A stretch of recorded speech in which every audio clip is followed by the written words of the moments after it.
এখানে একটা কথা বলে দিই, এখন আবার একটা নতুন আমি ফিতনাই বলবো বের হয়েছে যে আলেম ওলামার প্রয়োজন নাই, কোরআন হাদিস বাসায় পড়বা, নিজে একা একাই মুস্তাহিদ হয়ে যাবা।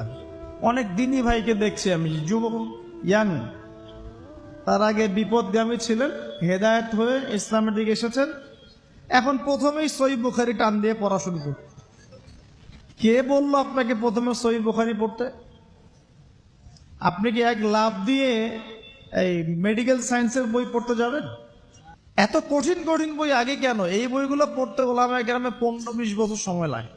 15-20 বছর সময় লাগে। 15 বছর বেশি বলে ফেলছে ওরা। আমাদের মতো হলে 20 বছর লাগবে। কঠিন বই আগে না, আগে সহজ বইগুলো পড়তে হতো। তো ভাবখানা তখন দেখা যায় এমন, কয়েকটা হাদিসের কিতাব পড়ে, কোরআনের কিছু অনুবাদ করে, আলেম ওলামার আর দরকার নাই, কোনো মাযহাবেরও দরকার নাই, আমি নিজে একাই মুস্তাহিদ।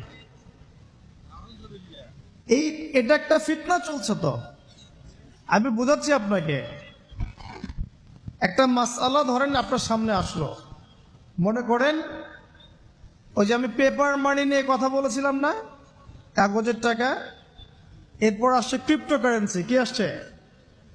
নাম শুনুন নাই? ইলেকট্রনিক মানি তো চলে আসছে, যে ইলেকট্রনিক মানি দিয়ে আপনারা লেনদেন করছেন না, এরপরে আসবে ক্রিপ্টোকারেন্সি। ক্রিপ্টোকারেন্সি মানে বিটকয়েন। এগুলো ভবিষ্যৎবাণী না, কিন্তু কিছু মানুষ মনে করে এগুলো ভবিষ্যৎবাণী। এগুলো ভবিষ্যৎবাণী না, এগুলো বর্তমান। অলরেডি পৃথিবীর কিছু কিছু দেশে চলে আসছে, হয়তো বা এদেশেও অচিরে আসবে। তো মনে করেন এখন আপনি একজন সাধারণ মানুষ, ক্রিপ্টোকারেন্সি কি জিনিস আপনি বোঝেন না। এখন আপনি একজন আলেমের কাছে আসলেন, এসে বললেন যে হুজুর, ক্রিপ্টোকারেন্সি কি জিনিস আমি বুঝি না, এটা হালাল না হারাম, জায়েজ না জায়েজ, কতটুকু রাখা যাবে রাখা যাবে না, মাসআলা দেন। এখন আমি যদি আপনাকে বলি, এই যে ভাই নেন কোরআন, এই যে তাফসীর ইবনে কাসির নেন, জালালাইন নেন, মারিফুল কোরআন নেন, এই যে বুখারী, মুসলিম, তিরমিজি, আবু দাউদ, নাসাই, সবগুলো নেন, বাসায় গিয়ে পড়াশোনা করে মাসআলা বের করেন। পারবেন? সম্ভব? সম্ভব কি? কে পারবে? যিনি মুস্তাহিদ। আর একটা সমাজের মধ্যে মুস্তাহিদ মানুষের সংখ্যা কতজন থাকে? অল্প কিছু। বেশিরভাগ মানুষই তো অন্ধ অনুকরণ তাকলিদ করতে হবে। তাই তখন এই যে আপনি আমার কাছ থেকে মাসআলাটা জানলেন, এই মাসআলা জেনে নেওয়াটা কি আপনার জন্য উচিত না অনুচিত? আপনার এই মাসআলা জেনে নেওয়াটা কি উচিত না অনুচিত? এই মাসআলা আমার কাছে বা আলেমের কাছে না জানলে কিভাবে শিখবেন আপনি? শেখার জন্য আপনাকে আসতে হবে না? এটাই মাযহাব, এটাই মাযহাব। এখানে বিভ্রান্তির কোনো সুযোগ নাই যে আমি এগুলা মানি না, আমি খালি বইপত্র একা একা পড়বো, আলেম হয়ে যাবে, সম্ভব না। যখন আমরা কলেজে পড়তাম অনেক সময় মনে হতো যে হয়তোবা সম্ভব, যখন পড়া শুরু করেছি তখন দেখছি যে না, এই সমুদ্রে ডুব দেয়া কেবল শুরু, এর তলানি খুঁজে বের করতে 100 বছর লাগবে মনে হয়, আল্লাহ ভালো জানেন। আল্লাহু আকবার। দিনের জ্ঞান অত বেশি। আলী রাদিয়াল্লাহু আনহু একটা কথা বলে দেই, দিয়ে সামনে যাচ্ছি। আলী রাদিয়াল্লাহু আনহু শেষ বয়সে বলছেন, তাকে প্রশ্ন করা হচ্ছে যে আপনার কি কোনো দুঃখ আছে জীবনে? আলী রাদিয়াল্লাহু আনহু বলছেন যে আমি শুরু থেকে নবী সাল্লাল্লাহু আলাইহি ওয়াসাল্লামের পাশে ছিলাম, আমার দুঃখ নাই, তবে একটা মনের কষ্ট। কি? আমি যে জ্ঞানগুলো শিখেছি নবীর কাছ থেকে সাল্লাল্লাহু আলাইহি ওয়াসাল্লাম, সেই জ্ঞান বিতরণ করার জন্য কোনো পাত্র খুঁজে পেলাম না। কি গভীর কথা! যে জ্ঞান শিখেছি এটা বিতরণ করার পাত্রই খুঁজে পেলাম না। তাহলে পাত্র, আমরা তো পাত্র, জ্ঞান বিতরণ করবেন উলামায়ে কেরাম। পাত্র আমরা যদি পরিষ্কার না হয়, জ্ঞান কিভাবে পাবেন? সম্ভব? সম্ভব না। আরেকটা বিষয় বলে দেই, যখন আপনি জ্ঞানের চর্চায় মাঠে নামবেন, আল্লাহ পাক আপনার সম্মানার্থে ফেরেশতার পাখা আপনার পায়ের নিচে বিছিয়ে দিবে ইনশাআল্লাহ।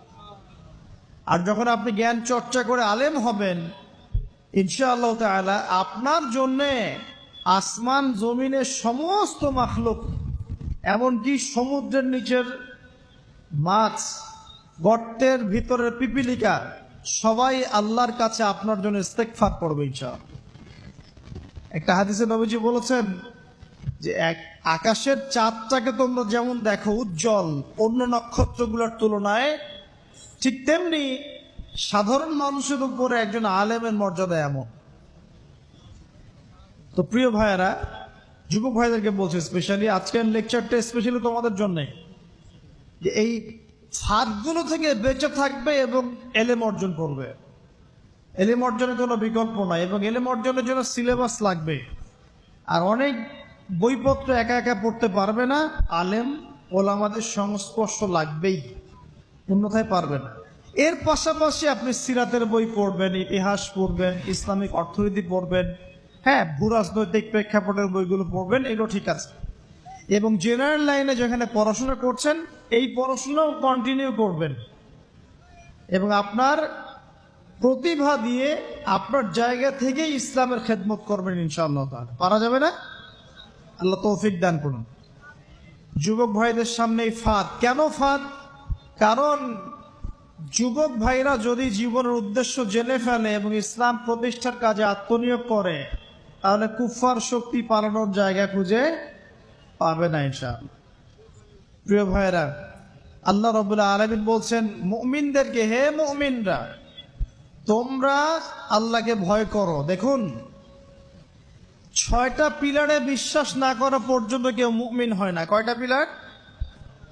1 নাম্বার হচ্ছে আল্লাহর প্রতি বিশ্বাস। 1 নাম্বার আল্লাহর প্রতি বিশ্বাস। 2 ফেরেশতা মণ্ডলীর প্রতি বিশ্বাস। 3 আসমানি কিতাব সমূহে বিশ্বাস। 4 নবী রাসূলগণের প্রতি বিশ্বাস। 5 পরকালের প্রতি বিশ্বাস। এবং 6 তাকদীরের ভালো মন্দের প্রতি বিশ্বাস। এই 6টা পিলারকে মনে বিশ্বাস করতে হয়, মুখে স্বীকৃতি দেওয়া লাগে, এবং কাজেও বাস্তবায়ন করতে হয়, তারপর আপনি মুমিন হবেন ইনশাআল্লাহ। আল্লাহ পাক বলছেন আমাদেরকে, এই মুমিনদেরকে, তোমরা আল্লাহকে ভয় করো, ভয় করার মতো ভয় করো। এটার ব্যাখ্যা কি? ভয় করা মানে কি? শুধু নেক আমল করা মানেই আল্লাহকে ভয় করা নয়। আল্লাহ পাকের যত নিষেধ আছে এই নিষেধগুলো ছেড়ে দেওয়ার নাম হলো আল্লাহকে ভয় করা। যদি আমি নামাজ পড়ি, প্রমাণিত হবে না যে আমি আল্লাহকে ভয় করি। আর হারাম ছেড়ে নামাজ পড়েন, হালাল খেয়ে নামাজ পড়েন, প্রমাণ হবে আপনি আল্লাহকে ভয় করেন।